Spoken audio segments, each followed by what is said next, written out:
Hi again, YouTubers. So this is a review of the Lorac. I think it's called the Chocolates collection. This is what it looks like. It comes in really pretty packaging, and then the box opens up. I got rid of the insert because I kept the box because I thought the box was so cute. But essentially, it is 1, 2, 3, 4, 5, 6 different palettes that look like chocolate bars. And with that, there is an eye palette, a lip palette, and 4 eye palettes. And of course, I don't have any of them on today. But I wanted to get on here and tell you guys a couple different things. This I purchased from Sephora, and you can also purchase one at Ulta. But I think the one at Ulta is smaller and only has 4 of the palettes because I saw it in an ad for them, and I noticed that it was less expensive than what I paid, and it was a smaller box, and it only looked to have 4 going across. So don't know for sure, but double check that.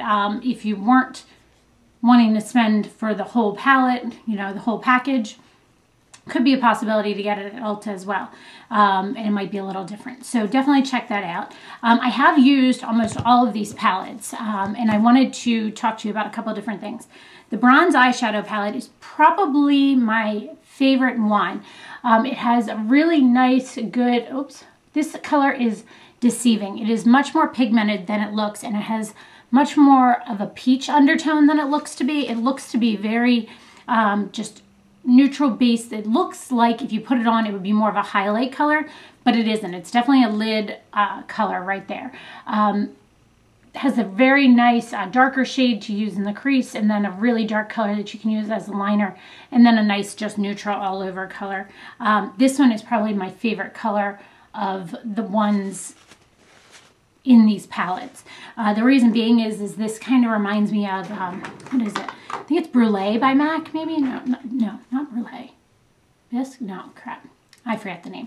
The one that is a nice matte but pigmented color. It just does a really nice all over the lid color, and then you can use either of these others to blend and do into the crease. This is my favorite one. My next favorite one, and that one was called the Bronze Eye Tantalizing Cocoa. The Caramel Love Affair Golden Eyeshadow Palette. It's probably my next favorite, and I like this one because of this color in it. I really am loving these nice raspberry kind of bronzy colors. Again, all very nice and pigmented. This one here is a shimmery version of that light one in the first palette. So if you're looking for something that you can use as a highlighter, this is more of that option. But again, the colors are just really pretty. This one's definitely, it's funny because I think the other one, this one's called the Golden Eye. The other one was a Bronze Eye. I think this one to me is more bronze. It has just nice golden tones to it. So my opinion, I felt like this one was more the bronze one. These are great for traveling, quick pickup, you know, go with you. You don't have to take the whole thing, just the ones you need. This is the one I have not tried yet, and it's the Blackberry Truffle Seduction Smoky Eyeshadow Palette.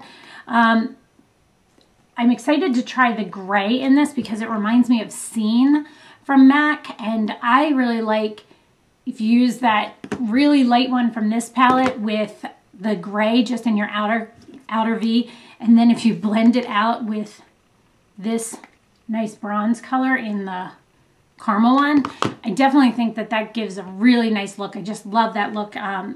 But I probably won't use the white. It's like a really true white. And the plum I'll use, it's just not one of the ones I'll grab for the most. And this actually is a really nice black color here. It's just, this wouldn't be a palette that I would grab for consistently to take somewhere with me. It would be more just for an added one. I have used this one as well. It is the Ooh La La Vanilla Nude Eyeshadow Palette. Again, very simple, very easy to use. Very pretty colors. Again, they're much more pigmented than you think they would be. It's, I forgot the first one. The first one, again, is it has a nice sheen to it. It's very shimmery, but look how pretty those are.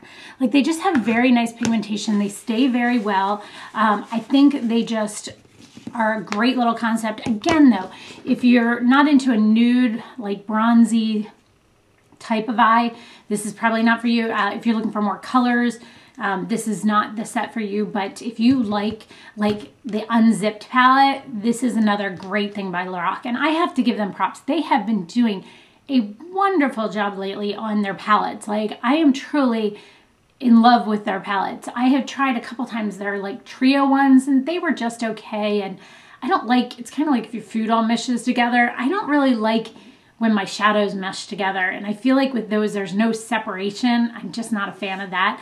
So I've been really loving all of these palettes.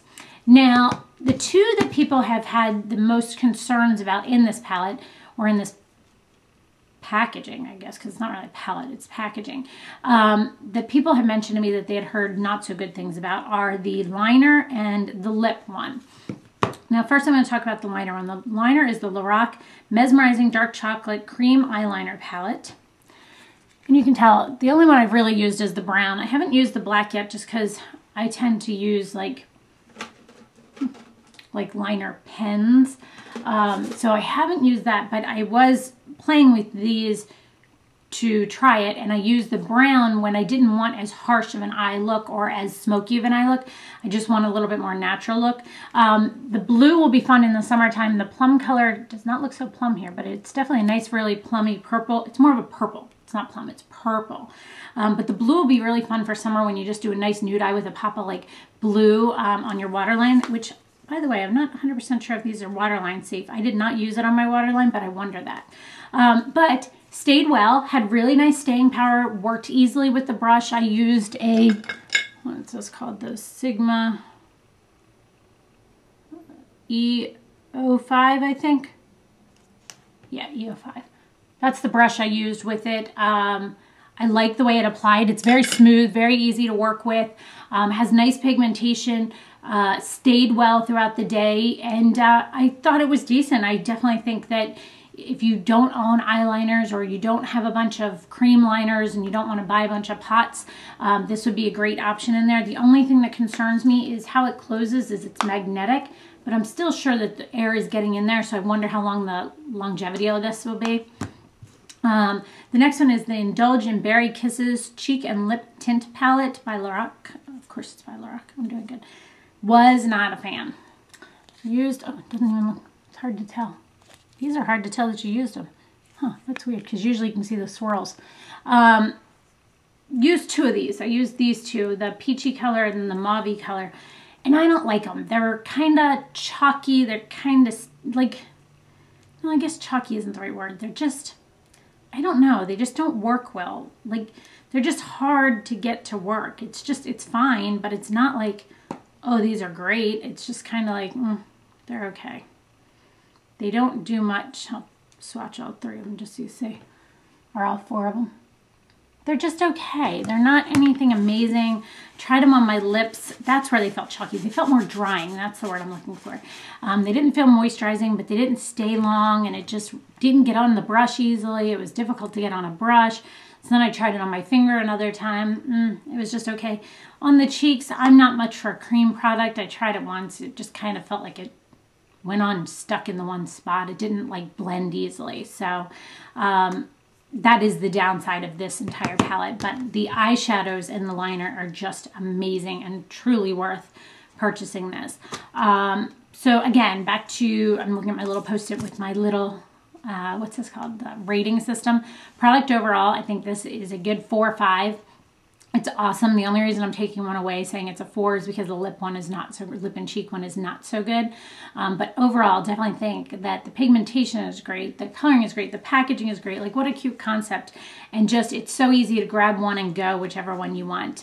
Pigmentation, as I said, with the exception of the lip palette, is amazing. It stays well. It's very soft and creamy. They're easy to work with. They're easy to blend. Really nice.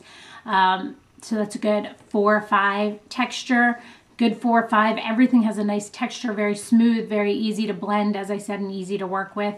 Longevity, I think they all stay very well. I always use an eye primer. This is no different than any other eyeshadow I ever use or try. Every single eyeshadow I use a primer with. And I tried it with multiple different ones, and it does stay just as well with any of them. So longevity is definitely a good 5. Application, very, very easy to apply. Again, with the exception of the lip ones. All of these things that I'm getting, like have to take away, I guess, 2. None of them are going to be a solid 5 because of the lip and cheek one. If they had perfected that before they did this, it would be a solid 5, but it is going to be a 4 for that too. Packaging, packaging has nothing to do with how the lip one is. This is the cutest packaging. I love it. I think it's a strong 5. It's just so cute. Again, looks like little chocolate bars. Like, how cute is that to just pull out with all your stuff, like, when you need it? And definitely cute packaging. What a great concept. So, I hope you guys enjoyed this. Let me know if you have any other questions, and thanks so much for watching. Have a great day. Bye.